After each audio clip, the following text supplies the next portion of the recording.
Hello दोस्तों, TET maths YouTube channel में आप सभी का स्वागत।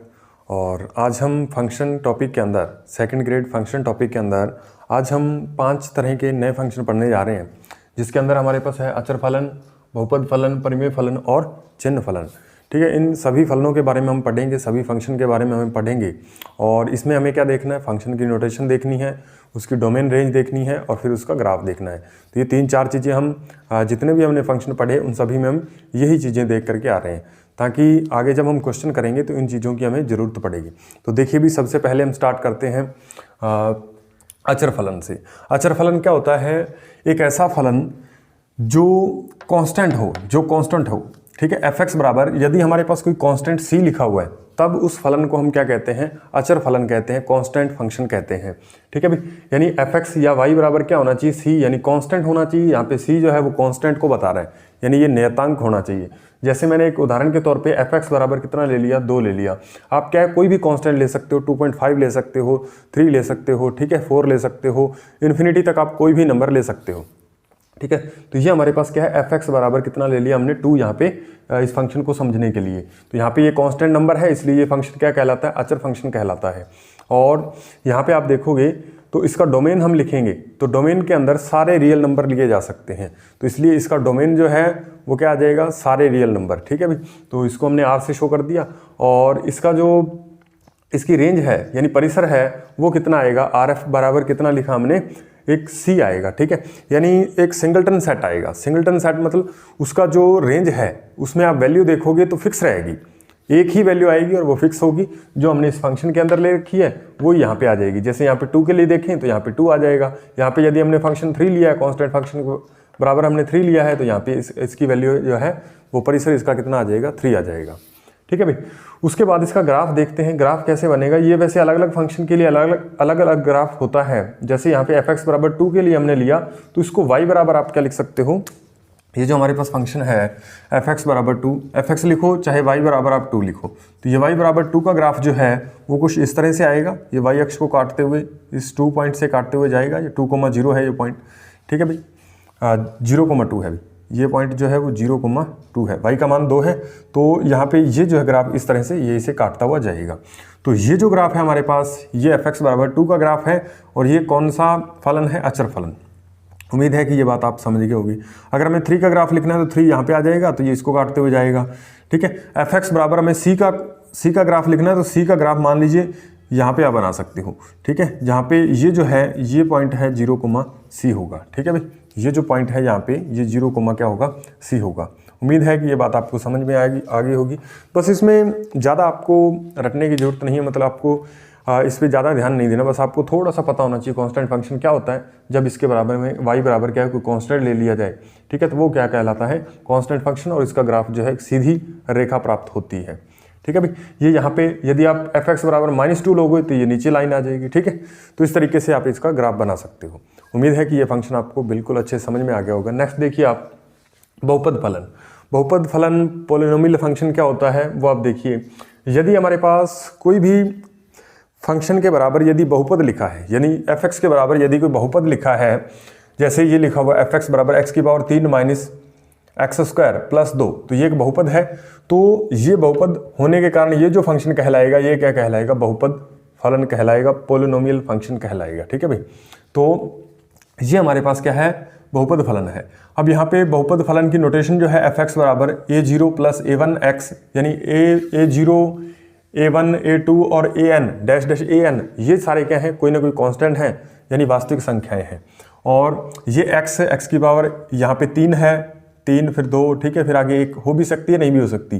तो यहाँ पे आप देखोगे x की पावर 3 और फिर x की पावर 2 आ रही है। ठीक है, तो यहाँ पे ये 3 ऑर्डर का यानी 3 कोटि, इसकी अगर आप देखोगे घात कितनी है इस बहुपद की? 3 है। इस बहुपद की 3 घात है। कितनी घात है भाई? इस बहुपद की 3 घात है। क्यों? क्योंकि x की हमें सबसे बड़ी पावर देखनी होती है। यहाँ पे x की पावर 2 आ रही है, यहाँ पे 3 आ रही है, तो यहाँ पे पावर 3 है। तो इसलिए ये जो हमारे पास बहुपद लिखा हुआ है उसकी घात कितनी है? 3। तो ये 3 घात का बहुपद फलन है। यहाँ पे आप देखोगे तो ये 4 घात का बहुपद फलन है। ठीक है भाई, तो इस तरीके से यहाँ पे ये जो लिखा है ये n घात का बहुपद फलन दे रखा है। ठीक है भाई, तो ये आपको थोड़ा ध्यान रखना है कि ये इसकी नोटेशन होती है। उसके बाद यहाँ पे आप देखिएगा, एक मैंने fx फंक्शन लिया, एक gx लिया, इसकी 4 घात है, एक hx मैंने फंक्शन लिया। इसकी पावर में आप देखोगे तो x की पावर 2/3 प्लस 2x। तो यहाँ पे आप देखोगे ये जो हमारे पास पावर में लिखा हुआ है नंबर, जो हमारे पास पावर में नंबर लिखा हुआ है, तो ये एक पूर्णांक नहीं है। ये क्या होना चाहिए? हमेशा पूर्णांक होना चाहिए। ये पूर्णांक नहीं है, ठीक है भाई, ये पूर्णांक नहीं है। इस कारण ये जो फंक्शन है ये बहुपद फलन नहीं है। ये जो फंक्शन है वो बहुपद फलन नहीं है। ये आपको ध्यान रखनी है कि यहाँ पे हमेशा क्या x की पावर में एक पूर्णांक आना चाहिए, जैसे 4 है, 3 है, 2 है, ठीक है, ठीक है भाई। तो एक पूर्णांक आना चाहिए और पूर्णांक में भी माइनस की वैल्यू नहीं आ सकती। यदि माइनस वाली वैल्यू आ रही है तो इसका मतलब वो जो है फंक्शन वो क्या है? बहुपद फलन नहीं है। यानी आपको x की पावर में पॉजिटिव संख्या लेनी है और वो भी एक पूर्णांक होनी चाहिए, ठीक है भाई। तो यहाँ पे मैंने लिखा है this is not a polynomial function. तो ये hx जो है ये क्या है? पॉलिनोमियल फंक्शन नहीं है, यानी बहुपद फलन नहीं है, ठीक है। उसके बाद देखिए एक फंक्शन हमने ऐसे ही क्या, एक सिंपल सा फंक्शन लिया fx बराबर एक्स स्क्वायर। ये क्या है? बहुपद फलन है fx बराबर एक्स स्क्वायर। तो इसकी जो डोमेन है, इसकी डोमेन देखिए आप, यानी इसका प्रांत देखेंगे तो ये क्या आ जाएगा? इसके अंदर वो सारे x आएंगे जो रियल नंबर हैं, ठीक है भाई। इसके अंदर यहाँ पे x आ जाएगा और x क्या, यानी सारे रियल नंबर इसके अंदर हम शामिल कर सकते हैं। x की जगह हम इनपुट में सारे रियल नंबर डाल सकते हैं, हमें कोई ना कोई एक वैलिड क्या है आउटपुट प्राप्त होगा। तो इसलिए क्या है? df बराबर आ जाएगा x, यानी such that x belongs to real number, ठीक है। तो x जो है वो एक रियल नंबर होना चाहिए। तो ये सारे इनपुट हैं, तो इसलिए हम इसको क्या है डोमेन के अंदर शामिल करते हैं। और यदि हमें RF में देखोगे तो आपको कोई ना कोई रियल नंबर मिलेगा, लेकिन एक्स स्क्वायर फॉर्म में मिलेगा, यानी उसकी पूर्ण वर्ग संख्या आएगी एक्स स्क्वायर, ठीक है भाई। तो ये इस फॉर्म में मिलेगा एक्स स्क्वायर और x जो है बिलोंग्स टू रियल नंबर। उसके बाद इसका ग्राफ देखें fx बराबर एक्स स्क्वायर का, तो x की जगह आप क्या है यहाँ पे 0 रख के देखो, ठीक है। तो आप इस तरह y का आप मान निकाल लो, इसको y बराबर एक्स स्क्वायर लिख लीजिए। ये जो हमारे पास फंक्शन दे रखा है इससे आप क्या लिख सकते हो? y बराबर एक्स स्क्वायर। और इस जब आप फंक्शन का ग्राफ बनाते हो, इसमें अलग अलग वैल्यू पुट करके ग्राफ बनाते हो, तो आपको इस तरह ग्राफ प्राप्त होता है। ये आप देख लीजिए, ये जो हमें ग्राफ प्राप्त हुआ ये किसका ग्राफ है? fx बराबर एक्स स्क्वायर का। ये क्या है? परवलय फॉर्म में हमें मिलता है ग्राफ, परवलयिक फॉर्म में, ठीक है। ये परवलय होता है, ठीक है।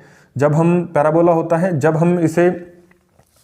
हम निर्देशांक ज्यामिति पढ़ रहे होंगे, निर्देशांक ज्यामिति में आपको बताएंगे परवलय क्या होता है, अतिपरवलय क्या होता है, ठीक है, दीर्घवृत्त क्या होता है, वो सारी चीज़ें हमें फिर से वापस पढ़नी है। तो अभी आप यहाँ पे समझिए कि ये जो एक्स स्क्वायर का ग्राफ है वो किस फॉर्म में आ रहा है? परवलय के रूप में आता है, हमें परवलय फॉर्म हमें प्राप्त होती है। तो ये आप बना के देख सकते हो ग्राफ, ठीक है। इसमें सिंपल सी आप वैल्यू लेके 3-4 वैल्यू लेके आप ग्राफ बनाओगे तो कुछ इस शेप में आपको ग्राफ ये मिल जाएगा, ठीक है। उम्मीद है कि ये बात आपको समझ में आई होगी। अब चलिए नेक्स्ट फंक्शन देखते हैं हमारे पास, परिमेय फलन, ठीक है भाई। परिमेय फलन के अंदर क्या होता है? ऊपर भी कोई x का फंक्शन दे दिया जाता है, यानी ऊपर भी कोई बहुपद फलन होता है, नीचे भी बहुपद फलन। तो जब इसको बटा में लिख दिया जाता है, ठीक है भाई, तो इसको हम क्या कहते हैं? परिमेय फलन कहते हैं, परिमेय फलन, ठीक है भाई। तो ये हमारे पास परिमेय फलन है। इसमें आपको ध्यान रखना है कि ये जो बटा में आ रहा है, ये जो फंक्शन है ये क्या है? 0 के इक्वल नहीं होना चाहिए, 0 के इक्वल नहीं होना चाहिए। तब ये क्या है? हमारे पास fx बटा में gx जो है ये क्या है? एक परिमेय फलन है। अब fx बराबर मैंने कोई फंक्शन लिया 1/x, तो यहाँ पे मैंने देखा कि x की वैल्यू आप 0 नहीं ले सकते, x की वैल्यू 0 नहीं ले सकते। तो यहाँ पे हमें 0x की जगह पुट नहीं कर सकते, तो इसलिए इसकी डोमेन जो है सारे रियल नंबर में से यदि हम 0 को घटा दें तो हमारे पास क्या आ जाएगा? इसकी डोमेन आ जाएगी। तो जो इसकी डोमेन है वहीं उसका क्या हो जाएगा? रियल नंबर, सारे रियल नंबर जो आएंगे उसमें से 0, क्योंकि आप 0 यहाँ पे रखोगे तो इसकी वैल्यू 0 नहीं आपको मिलने वाली। तो आप सारे रियल नंबर में से 0 यदि माइनस कर दोगे तो आपको क्या है? उसका परिसर भी प्राप्त हो जाएगा, ठीक है। यानी इसके जो डोमेन और परिसर जो हैं वो बराबर रेंज के बराबर होते हैं। यहाँ पे आप देखो df में r में से सारे रियल नंबर में से हम 0 को माइनस कर रहे हैं, क्योंकि x का मान आप 0 पुट नहीं कर सकते। और आप देखोगे तो हमारे पास परिसर के अंदर, यानी जो हमें आउटपुट मिलेगी उसके अंदर भी आपको कोई ना कोई रियल नंबर मिलेगा, लेकिन 0 नहीं मिल पाएगा, ठीक है। तो उसके बाद आप देखिए भाई ग्राफ इसका कुछ इस शेप में आता है, या बना के देख सकते हो, कुछ वैल्यू रखना चाहो तो। ये हमारे पास y अक्ष है, ये x अक्ष है। तो ये ग्राफ जो है यहाँ पे आप देखिए, तो यहाँ पे ये ग्राफ जो है इस तरफ y अक्ष के साथ और जब जैसे जैसे नीचे आएंगे तो ये ग्राफ थोड़ा सा इससे दूर होता जाएगा, ठीक है, मूल बिंदु से दूर होता जाएगा। और फिर जब हम इसकी वैल्यू बढ़ाते जाएंगे, यानी x का मान बढ़ाओगे, तो ये जो हमें पूरा आउटपुट x 1/x, ठीक है, 1/x का मतलब क्या है कि आप जैसे जैसे x का मान बढ़ाते जाओगे, जैसे आपने x का मान मान लीजिए 2 रखा, x का मान 2 रखा, तो y का मान हमें कितना प्राप्त होगा, 1/2 यानी 0.5, ठीक है, तो हमें 0.5 मिला। यहाँ पे आप 3 रखोगे तो कितना मिलेगा, 0.33 मिलेगा, ठीक है, यानी 0.5 फिर 0.33, ठीक है, फिर आप 4 रखोगे 0.25, यानी ये वैल्यू क्या है, धीरे धीरे कम होती जाएगी। तो यहाँ पे जब हम x की वैल्यू बड़ी रखते हैं तो इसकी वैल्यू जो है वो बड़ी प्राप्त होती है, जैसे जैसे आप घटाते जाओगे तो ये वैल्यू ऐसे कम होती, आपको इधर की तरफ ये शिफ्ट होती जाएगी, ठीक है। ऐसे ही आप नेगेटिव नंबर का ग्राफ लोगे तो इस तरीके से आ जाएगा। उम्मीद है कि ये फंक्शन भी आपको समझ में आ गया होगा। उसके बाद देखिए हमारे पास एक है चिन्ह फलन, ठीक है भाई, इसे हम कहते हैं सिग्नम फंक्शन। क्या कहते हैं, सिग्नम फंक्शन, ठीक है। तो ये सिग्नम फंक्शन जो है, इसमें आप देखिए ये खास तरह का फंक्शन है जिसमें क्या है, f(x) बराबर हमें क्या 3 ही वैल्यू देता है। ये f(x) जो है, यानी ये फलन जो है हमें सिर्फ 3 ही वैल्यू देता है, 3 वैल्यू के अलावा ये हमें कुछ नहीं देगा, चाहे इसके अंदर इनपुट कुछ भी डालते रहो। तो यहाँ पे आप देखिए, यदि ये हमें क्या है, f(x) बराबर 1 मिल रहा है, तो ये कब मिलेगा, यदि x जो है वो 0 से बड़ा हो। यानी इस सिग्नम फंक्शन के अंदर यदि हम 0 से बड़ी वैल्यू कोई भी रखें तो हमें आउटपुट क्या मिलना है, 1 मिलना है, आउटपुट क्या मिलना है, 1 मिलना है। और यदि इस फंक्शन में x की जगह 0 रख दूं तो मुझे कितना मिलेगा, आउटपुट भी 0 मिलेगा। और यदि कोई नेगेटिव नंबर रखेंगे तो हमें क्या है, नेगेटिव में यानी -1 प्राप्त होगा, ठीक है भाई। जब हम इस फंक्शन के अंदर कोई पॉजिटिव नंबर रखेंगे तो हमें 1 मिलेगा, जब नेगेटिव नंबर रखेंगे तो -1 मिलेगा, जब 0 रखेंगे तो 0 मिलेगा। ये 3 ही वैल्यू हमें ये फंक्शन देता है, सिग्नम फंक्शन, ठीक है। और इस फलन को हिंदी के अंदर हम क्या कहते हैं, चिन्ह फलन कहते हैं। यदि इसकी डोमेन की बात करूं तो डोमेन के अंदर आप कोई भी नंबर ले सकते हो। आपको क्या है, इसके अंदर x की जगह कोई भी आप वैल्यू डाल सकते हो, -इन्फिनिटी से लेकर के +∞ तक आप कोई भी नंबर डाल सकते हो। इसलिए इसके अंदर सारे इनपुट रखे जा सकते हैं। तो ये df बराबर क्या आ गया, -∞ और इन्फिनिटी से +∞ तक सारे नंबर यहाँ पे लिए जा सकते हैं। तो ये इसकी डोमेन आ गई। उसके बाद इसका जो परिसर यानी प्रांत है वो क्या आएगा, तो मैंने आपको बताया कि आउटपुट, परिसर के अंदर क्या आता है, जो आउटपुट, तो कितने तरह की वो आउटपुट दे रहा है वही क्या है, उसका परिसर है। तो यहाँ पे आप देखिए आउटपुट में हमें 1 मिल रहा है, 0 मिल रहा है और -1 मिल रहा है। तो ये तीनों ही क्या है, इसकी रेंज के अंदर यानी परिसर के अंदर आ जाएंगे। उम्मीद है कि ये बात आप समझ पा रहे होंगे, ठीक है। अब यहाँ पे कुछ वैल्यू लिखी हैं, देखिए आप, जैसे सिग्नम फंक्शन, यहाँ पे सिग्नम फंक्शन को हम SGN से भी शो करते हैं, SGN, और ब्रैकेट के अंदर जो वैल्यू हमें x की जगह रखनी होती है वो उसे रख देते हैं वहाँ पे। तो यहाँ पे आप देखिए ये सिग्नम 7 लिखा हुआ है, तो ये किसके बराबर होगा, 7। मैंने आपको बताया कि जब भी कोई पॉजिटिव नंबर आएगा तो ये क्या है, x 0 से बड़ी वैल्यू आएगी तो आपको रिजल्ट क्या मिलना है, 1 मिलना है। तो इसका आंसर कितना आ जाएगा, 1 आ जाएगा। यहाँ पे सिग्नम 1 का भी आंसर कितना आएगा, 1 आएगा, ठीक है भाई। उसके बाद देखिए मैंने कहा 0x की वैल्यू यदि 0 रख दें तो ये सिग्नम 0 की वैल्यू कितनी आएगी, 0, क्योंकि x की जगह हम 0 रखेंगे तो हमें आउटपुट भी क्या मिलनी है, 0 मिलनी है। अब देखिए भाई सिग्नम -1 की वैल्यू रखोगे, यानी 0 से छोटी आप कोई भी वैल्यू रखोगे तो हमें क्या -1 मिलना है। ये माइनस का √2, तो यहाँ पे भी -1 ही मिलेगा। बस आपको वैल्यू देखनी है कि वो वैल्यू पॉजिटिव है, नेगेटिव है या फिर 0 है, ठीक है। उसके कॉरस्पॉन्डिंग ही हमें क्या है, आंसर प्राप्त हो जाएंगे। यदि वैल्यू जो है वो पॉजिटिव है तो 1 आंसर आ जाएगा, यदि 0 है तो 0 आएगा, और यदि नेगेटिव नंबर है तो -1 आंसर आएगा, चाहे वो नंबर कोई भी हो। जैसे ये पाई, तो पाई का मान क्या होता है, 22/7, ठीक है भाई। 22/7 या 22/7 तो हम लेते हैं जब क्वेश्चन अप्रोक्सीमेट वैल्यू है, लेकिन इसकी वैल्यू जो है 3.14, ये डैश आगे चलती जाती है। तो इसका मान जो है वो 3.14, ठीक है भाई, 3.14। तो यानी ये एक पॉजिटिव वैल्यू है, तो पॉजिटिव वैल्यू के लिए इसकी वैल्यू जो है वो कितनी आएगी, 1 आएगी। कितनी आएगी भी, 1 आएगी। तो उम्मीद है कि ये बात आप समझ पा रहे होंगे। अच्छा, एक और मुझे वैल्यू बता दीजिए, जो हमने लॉग के लिए हमने निकाला था ई, लॉग वाला जब हमने फंक्शन पढ़ा था तो सिग्नम ई की वैल्यू कितनी आएगी, जो हमने लॉग के बेस में लगाया था, ठीक है। तो इसकी वैल्यू जो है वो भी 1 आएगी, क्योंकि इसमें भी क्या है, ई की वैल्यू क्या होती है, 2 पॉइंट समथिंग होती है, 2 पॉइंट कुछ होती है, ठीक है। तो ये सिग्नम ई की जो वैल्यू है वो पॉजिटिव होती है, इसलिए इसका भी आंसर क्या आने वाला है, 1 आने वाला है। अब इसका ग्राफ बनाएंगे तो ग्राफ पे हमें पता है कि 3 ही वैल्यू मिल रही हैं, ठीक है भाई। ये 0 मिलता है कब, जब x का मान 0 हो, तो ये पॉइंट आ जाएगा हमारे पास 0,0, तो एक पॉइंट तो हमें ये मिलेगा।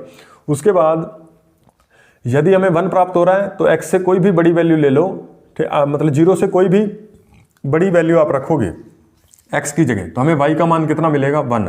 ठीक है, तो यहाँ पे ये वैल्यू 1 मिलेगा। यहाँ पे मैंने इसको क्या है ऐसे डार्क नहीं कर रखा, यहाँ पे आप देखिए ये जो है इस तरह से मैंने कर रखा है, इसको डार्क नहीं किया।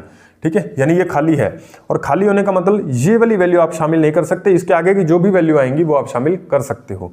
ठीक है भाई, तो यहाँ पे ये जो वैल्यू है, जब हम 0 से बड़ी वैल्यू रखेंगे, यानी 0 पे तो ये पॉइंट आ जाएगा हमारे पास, 0 से जैसे ही बड़ी वैल्यू रखेंगे तो आगे ये हमें वैल्यू मिलती रहेगी, 1 मिलता रहेगा।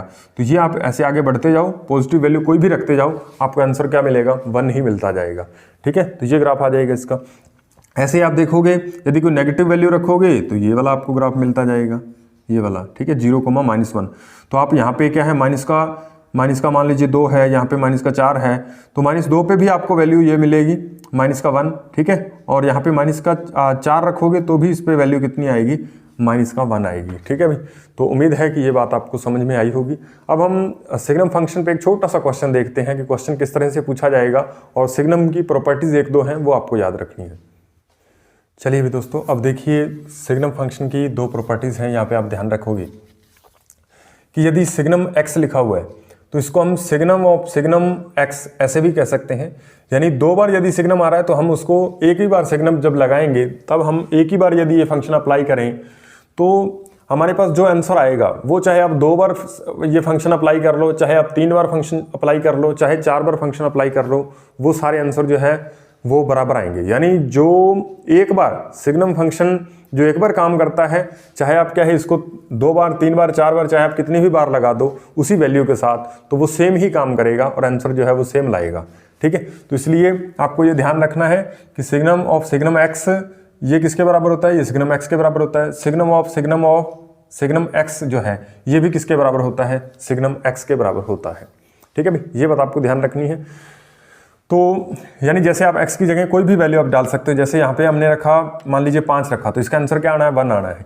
जब हमने यहाँ पे 5 रखा तो ये वाला जब सिग्नम अप्लाई होगा तो ये इस सिग्नम 5 की वैल्यू कितनी आएगी, 1 आएगी। तो ये सिग्नम फिर से अप्लाई 1 पे होगा तो 1 ही आंसर आएगा। तो यहाँ पे 1 आ रहा था, यहाँ पे भी 1 आ गया। ठीक है, ऐसे 3 बार रखोगे तो भी आंसर क्या आएगा, 1 आएगा। अब आप देखिए भाई, यहाँ पे हमारे पास इस फंक्शन के अंदर देखिए, यदि सिग्नम ऑफ -x लिखा हुआ है तो ये बराबर होता है, यानी ये आप माइनस को पकड़ के बाहर लिख सकते हो और ये सिग्नम ऑफ x बन जाएगा। ठीक है, इसका आप एग्जांपल भी देख सकते हो। जैसे मैंने लिख दिया सिग्नम -5 ले लिया। ठीक है, तो इसका आंसर कितना आना है, इसका आंसर कितना आएगा, इसका आंसर जो है वो -1 आएगा। ठीक है भाई, क्यों, क्योंकि 0 से छोटी वैल्यू के लिए -1 आता है, तो ये -1 आ गया।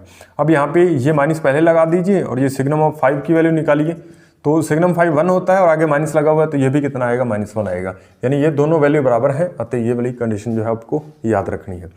उसके बाद एक छोटा सा क्वेश्चन देख लीजिए आप कि यदि सिग्नम x + 1 = 1 दे रखा है तो x का मान ज्ञात करो। ठीक है, तो हमें ध्यान रखना है कि यदि x + 1 = 1 आ रहा है, यानी हमें आउटपुट जो है सिग्नम फंक्शन लगा के आउटपुट यदि हमें 1 मिल रहा है, तो 1 कब मिलता है, जब x जो है x, यानी यहाँ पे जो वैल्यू लिखी है वो क्या होनी चाहिए, 0 से बड़ी होनी चाहिए, 0 से बड़ी होनी चाहिए। यानी इसका मतलब क्या है, x + 1 जो है वो क्या होगा, 0 से बड़ा होगा, 0 से बड़ा होगा। ठीक है, ये बात आपको ध्यान रखनी कि x + 1 जो है, यहाँ पे जो वैल्यू इसके आउटपुट हमें 1 कब मिलेगा, जब यहाँ पे x की वैल्यू जो है वो 0 से बड़ी होगी। तो यहाँ पे हमें पता चला कि ये जो वैल्यू लिखी है ये 0 से बड़ी होगी, तभी आंसर में हमारे पास क्या आएगा, 1 आएगा। ठीक है, तो ये इसके हमने क्या ले लिया, x + 1 को बड़ा ले लिया 0 से।